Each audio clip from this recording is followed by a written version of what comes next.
And I want to focus on what happens at just some arbitrary interval where the endpoints are x of k minus 1, the k minus first point, and the kth point. So this is just to represent the generic place somewhere along this line of consecutive points. And what we're going to do is, with each of these, we're going to do what Austin did. We're going to build a rectangle, but it's a little bit hard to specify because ultimately I want to tell a dumb machine like a TI-83 calculator how to do this. And so I can't tell it do what he did and look for the point that's sort of in there in the middle that sort of makes the part that's over or equal to the part that's under, because the calculator isn't that smart. You know, it can't look at it and make that judgment. So one thing I could do, and this is why this turns out to be a really terrible method for approximating areas, I could come over here and I could say, well, for each of these intervals, let's just take the right-hand endpoint and go up to the graph. So here, this is the point x1 comma f of x1. And let's use that for the height of my rectangle.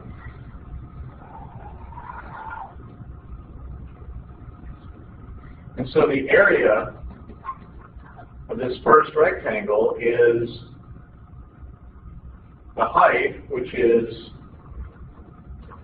f of x1 times the width, which is delta x. In this case, it's 0.5. So this is f of x1. In this case, we have an actual number times 1/2.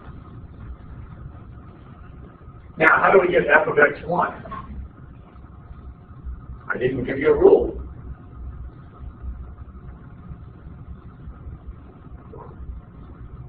The x-coordinate's exact. What's the y-coordinate at that point?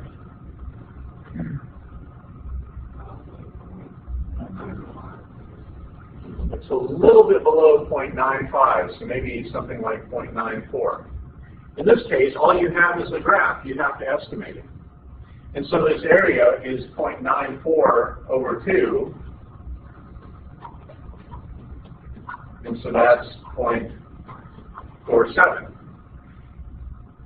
Now we move over to the next one. Well, that right-hand endpoint is at 0. And I don't think I'm actually willing to believe that that actually goes to the point 0.01. So this is the point x2, f of x2, which is 0 and looks like about 1.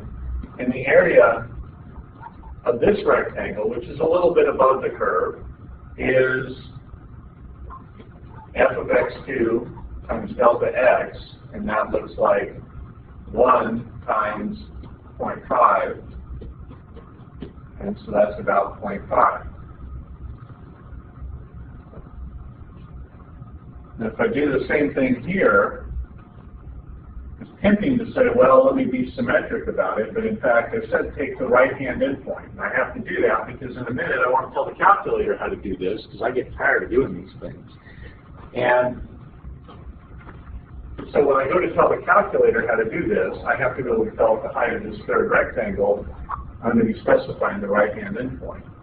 So this is the point x3, f of x3, and so that's 0.5 is the x-coordinate, and the y-coordinate there actually is a mirror image over there, so if that one was at 0.94, it actually looks like this would be 0.94.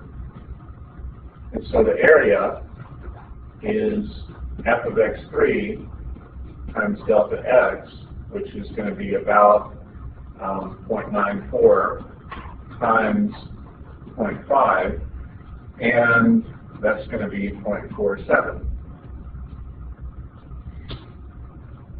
We're about to discover why blindly doing the right-hand endpoints is a bad idea, but if you're going to tell a machine to do it, you may not have much choice.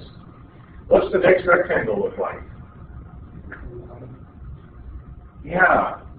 If I'm going to insist on the right-hand endpoints, this is x4, f of x4, this is the point 1, 0. And so the area is equal to f of x4 times delta x. That's going to be 0 times 0.5, which is 0. And then my approximation is going to be gotten by just adding up the areas of these 4 rectangles. So the process is lay out a bunch of evenly spaced points, pick a rule for going up and using the function to determine the height of a rectangle. The widths are all going to be the same, at least for the moment. And determine the areas of the n different rectangles that you create, and then add them up. So this adds up to 0.94 plus 0.5 gives me 1.44. And if I add up 0.47 plus 0.5 plus 0.47 plus 0, then that's going to be 1.44. And that would be my estimate using right-hand endpoints. Now, there are a lot of ways you could do this.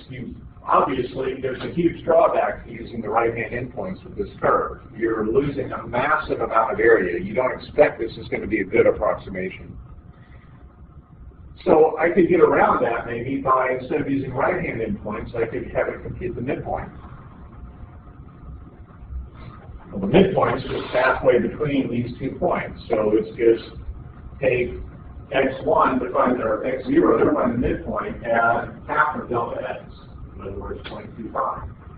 To find the midpoint here, take x1 and add 0.25.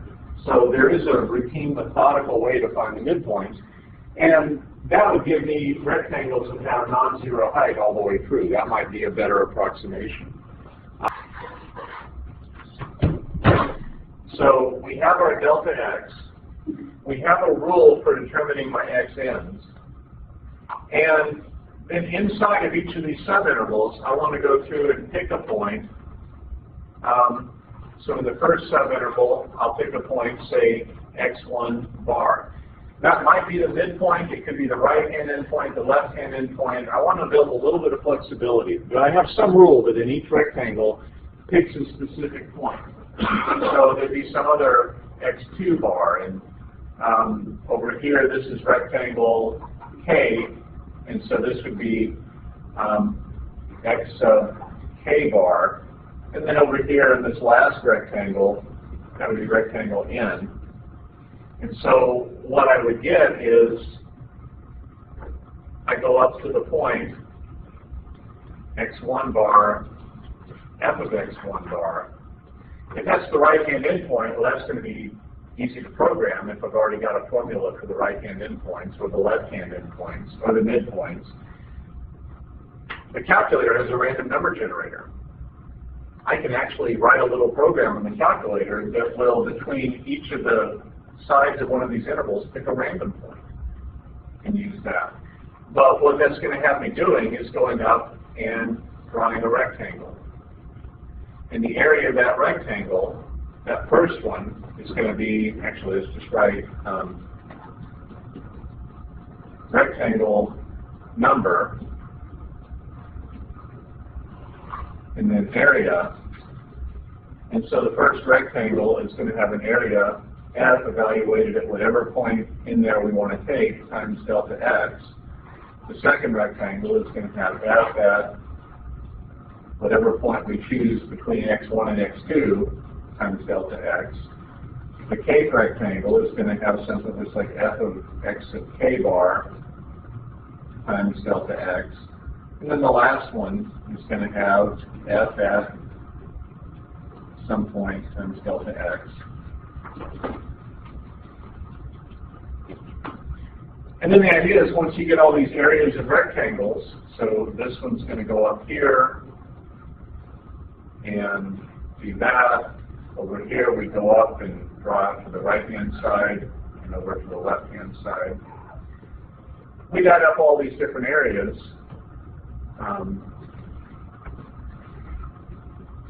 Of these subrectangles, and that's going to give us our approximation.